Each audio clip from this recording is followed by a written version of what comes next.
নমস্কার, আমি তুলিকা আপনাদের একটা ভিডিও দেখাচ্ছি। This is why you need to stay alert in today's tech world. Even the biggest players aren't immune. Here's the latest from TCS. Tata Consultancy Services, India's largest IT giant, plans to lay off up to 12,000 employees this year. That's nearly 2% of its global workforce, which আশা করি মোটামুটি ভিডিওটা দেখে নিয়েছেন। এইবার বলি, বলছে tata consultancy service 12,000 এমপ্লয়িকে লে of করলো, মানে ওদের 2% অফ দ্য টোটাল ফোর্স আর কি, ওদের যে এমপ্লয়ি স্ট্রেংথ আছে তার 2%। এখন এই বিষয়টা নিয়ে বেশ চারিদিকে মানে রেডি করে কলরব হয়ে উঠেছে। বিশ্বাস করুন, আজকে টাটা কনসালটেন্সি ছাড়াও আইটি সেক্টরে অনেক বড় বড় কোম্পানিজ রয়েছে, যেগুলো মেটা, গুগল বা IBM, এগুলোতেও আমার আপনার কেউ নয়, পাশের বাড়ির ছেলেমেয়েরা কাজ করে এবং তাদের প্রায় লাস্ট 5 ইয়ার্স ধরে মানে করোনার পর থেকে অল্প অল্প অল্প অল্প করে কর্মী ছাঁটাই হচ্ছে। এবং যারা টাটা মানে TCS এ কাজ করতো, তারা নিজেদের এক গভর্নমেন্ট এমপ্লয়ি হিসেবে কনসিডার করে আসতো এতদিন, যে টাটাতে এই ধরনের লে অফ হয় না। কিন্তু এবার সমস্ত প্রেডিকশন, সমস্ত কিছু জাজমেন্ট, একটা মিথ, এই সমস্ত কিছু ভেঙে দিয়ে কি হলো, টাটা কনসালটেন্সি সার্ভিস মানে TCS একটা জনপ্রিয় মানে আইটি সংস্থা, যা ইন্ডিয়াতে মোর দ্যান 20 ইয়ার্স ধরে কাজ করছে এবং ইন্ডিয়ার বাইরে তাদের প্রভূত ব্রাঞ্চ আছে। এই সমস্ত ব্রাঞ্চগুলো থেকে টোটাল 12,000 এমপ্লয়িকে ছাড়িয়ে দিয়েছে, মানে জাস্ট রেজিগনেশন দিতে বাধ্য করেছে। তাদের ইমেল আসা শুরু হয়েছে যে তারা তাদের পাওনা গন্ডা বুঝে যেন ছেড়ে দেয়। এই বিষয়টায় আমার না বললেও চলবে, কারণ আমি পশ্চিমবঙ্গ সরকারের একজন সরকারি কর্মচারী। আমার কি যায় আসে, মানে পাশের বাড়ির কি হচ্ছে না হচ্ছে, ওদের যখন হাইক হতো তাতেও আমার যায় আসতো না। আজকে যখন ওদের এই খারাপ অবস্থা, আমার তো যায় আসার কথা নয়, কিন্তু যায় আসে। আমি সরকারি কর্মচারী হলেও আমার বাড়ির মেয়েটা বা ছেলেটা, তারা কিন্তু এই নিশ্চিন্তের গভর্নমেন্ট সার্ভিস যেটা সো কল্ড, তারা কিন্তু সেটা পায়নি, মানে পাওয়ার সুযোগ হয়নি। এই ইন্ডিয়ার মতো এত ওভার ক্রাউডেড জায়গায় সবচেয়ে বড় কথা, যেখানে রিজার্ভেশন পলিসিটা ভীষণভাবে ইমপ্লিমেন্টেড, সেখানে আমাদের মতো জেনারেল ক্যাটাগরি বা অন্য ক্যাটাগরির লোকেদেরও ভীষণ টাফ কম্পিটিশন। এখানে গভর্নমেন্ট সার্ভিস ক্র্যাক করাও তো সহজ নয়। তাছাড়াও গভর্নমেন্ট সার্ভিসে এখানে এই যে আইটি সংস্থার কর্মীদের কথা বলছি, এরা কিন্তু আমাদের সোকল্ড গভর্নমেন্ট সার্ভিসের চাইতেও অনেক বেশি ট্যালেন্টেড। কেন বলছি, এরা মোটামুটি বড় বড় ইন্ডিয়ার IIT থেকে পাশ করে ওখানে ইন্ডিয়ার প্রযুক্তির উন্নয়ন বা সর্বব্যাপী সারা পৃথিবীর প্রযুক্তি উন্নয়নের জন্য ওইখানে কাজ করছিল। এবার তাদের এই মিরাকল যে ধসটা, এই টার্বুলেন্সটা হলো কেন, সবার আগেই মাথায় চলে আসে একটাই নাম। কি নাম বলুন তো? AI মানে আর্টিফিশিয়াল ইন্টেলিজেন্স। এই আর্টিফিশিয়াল ইন্টেলিজেন্সটা 2023 থেকে মোটামুটি ইমপ্লিমেন্ট হওয়া শুরু হয়েছে। এই যে আপনি দেখছেন আপনার মতো গিবলিয়ার্ড বা বিভিন্ন রকম সব ট্রেন্ড যেগুলো দেখছেন না, এগুলো সব আর্টিফিশিয়াল ইন্টেলিজেন্সের কামাল। এই আর্টিফিশিয়াল ইন্টেলিজেন্স ব্যাপারটা কি আগে একটু ছোট করে বলে নিচ্ছি।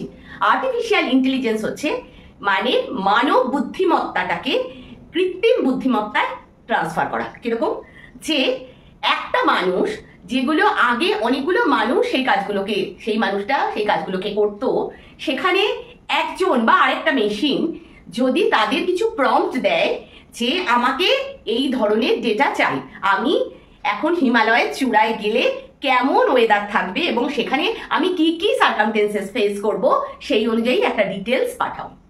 আর্টিফিশিয়াল ইন্টেলিজেন্সের মধ্যে বিভিন্ন রকম ডেটা পুট করা আছে এবং সেই ডেটাগুলো থেকে ও কিন্তু আপনাকে উইদিন 2-3 মিনিটস এভরি ডেটা, যে আপনি এখন হিমালয়ের চূড়ায় গেলে কি ধরনের আপনার শারীরিক অবস্থা অনুযায়ী আপনি যেতে পারবেন কিনা এবং সমস্ত কি সার্কামস্টেন্সেস ফেস করবে তার ডিটেলস দিয়ে দেবে। এটা 2 থেকে 3 মিনিটে করছে। কিন্তু এটা যদি ম্যান পাওয়ার এত বছর ধরে যারা করছিল, তারা মানে আগে আপনাকে মানে হিমালয়ের চূড়ায় কি ধরনের পরিস্থিতি আছে, সেখানে আপনার শরীর ফিট করবে কিনা, কিছু লোক সেগুলো ম্যাচ করে দেখে তবে আপনাকে পারে, মানে মিনিমাম ম্যান পাওয়ার এবং টাইম অনেকটা বেশি লাগতো। এবং এতে কি হচ্ছে, অনেকগুলো মানুষ এটাতে কাজে নিযুক্ত ছিল, যেটা এত বছর ধরে এটা চলছিল। এতে আর্টিফিশিয়াল ইন্টেলিজেন্স, আমি জাস্ট একটা এক্সাম্পল দিলাম, এটা প্রযুক্তি নয়, প্রযুক্তির ডেভেলপমেন্ট স্কিল ব্যাপারটা রয়েছে এবং আরো অনেক অনেক ফ্যাক্টর আছে। আমি এটা সহজ করে আমার আপনার বোঝার জন্য, যারা নন টেকনিক্যাল লোক তাদের বোঝার জন্য এই বিষয়টা আমি একটু ইজি করে বুঝিয়ে দিলাম যে এই তাহলে এতগুলো লোকের পরিবর্তে অনলি একটা টেকনোলজি মানে আর্টিফিশিয়াল ইন্টেলিজেন্স আপনাকে পুরো ডিটেলস দিয়ে গেল, এখানে এতগুলো লোকের আর তাহলে প্রয়োজন হলো না। তাহলে কোম্পানি দেখলো যে আমার এত এত কর্মচারী এবং একটা কর্মচারীকে রাখার জন্য আমার ফার্স্ট হচ্ছে তাদের স্যালারিজ, তারপরে ইনসেন্টিভস, তাদের মেডিকেল, তাদের লিভ এবং আরো সো অনেক কিছু। তাহলে কোম্পানি আগে যেটা বলতো যে workers are the assets of the company, এখন কিন্তু ইট শিফটেড, কথাটা শিফট করে গেছে। কি হয়েছে মানে আজকে মানে ওয়ার্কার্স হচ্ছে কোম্পানির একটা মানে ইনভেস্ট মানে এর খরচা, তাহলে ওরা সেটা সেইভাবেই দেখছে যে আমি এতগুলো লোকের পেছনে এত টাকা খরচা করছি, তাহলে সেখান থেকে যদি আমি অনেকগুলো কম লোক করে দিই এবং সেই জায়গায় এআই কে পুট করতে পারি এবং এআই কে ঠিকঠাক মতো প্রম্পট করিয়ে নিতে পারি এবং সেক্ষেত্রে আমার বিষয়গুলো অনেক ইজি হয়ে যাবে এবং কস্ট অনেক লেস হবে। তাহলে এই যে মেটা বলুন, IBM বলুন, আরো যে অ্যামাজন বলুন, আরো যখন যখন এই সব বড় বড় মাল্টিন্যাশনাল মানে বিগ শট কোম্পানিগুলো যখন শ্যাক করেছিল মানে লে অফ করেছিল, প্রত্যেক বছরই করে, তার হদিশ কিন্তু কেউ রাখে না। এইবার TCS এ যখন হয়েছে সবার একটু টনক নড়েছে, কারণ আরে TCS এর মতো কোম্পানি যেটা একদম সেফ অ্যান্ড সিকিউর হিসেবে ছিল যে প্রাইভেট অর্গানাইজেশন হতে পারে, is just like government, but এখন সেই পুরো মিথটা ভেঙে গেল যে TCS ও আজকে 12,000 মানে ওয়ার্কারকে লে অফ করছে। এই যে 12,000 মানে ওয়ার্কারদের লে অফ করছে, এরা মোটামুটি কাদের করছে? এরা করছে যাদের একদম যে লো বাজেট কর্মচারীরা রয়েছে তাদেরকে খুব করছে না, এরা মিডল যে পোর্শনটা মোটামুটি যাদের মোর দ্যান 20 ইয়ার্স কাজ করা হয়ে গেছে, মানে বুঝতে পারছেন কারো কারো 40-45 ইয়ার্স মতো হয়ে গেছে, তাদেরকে লে অফ করছে। এবং আপনি ভাবুন পরিস্থিতিটা, একটা মানুষের যে 40 বা 45 ইয়ার্স হয়ে যায় তার তখন সমস্ত কিছু, তার সংসার পরিজন, তার ফ্ল্যাট EMI, তার কিডসের খরচ, সমস্ত কিছু নিয়ে তার একটা সেটেলমেন্ট হয়ে যায়। এই সময় তাকে লে অফ করে দেওয়া মানে তার মেন্টাল ট্রমায় চলে যাওয়া, তার প্যানিক, তার লাইফ লস পর্যন্ত হতে পারে। কারণ এই তার যে এতদিনের লাইফস্টাইল, সেই লাইফস্টাইলটা থেকে হট করে যদি একটা লে অফ করে দেওয়া হয়, তখন সে 45 ইয়ার্সে তার যে বার্ডেন্স গুলো থাকে সেটা তো থেকে তো সে এসকেপ করতে পারছে না, সো তাকে বার্ডেন গুলো নিয়েই চলতে হচ্ছে এবং এই ঘটনাগুলো ঘটতে থাকছে। আজকে এই এতগুলো কথা বলার মেন কারণ হচ্ছে TCS এর কি কি কারণ ওরা দেখিয়েছে।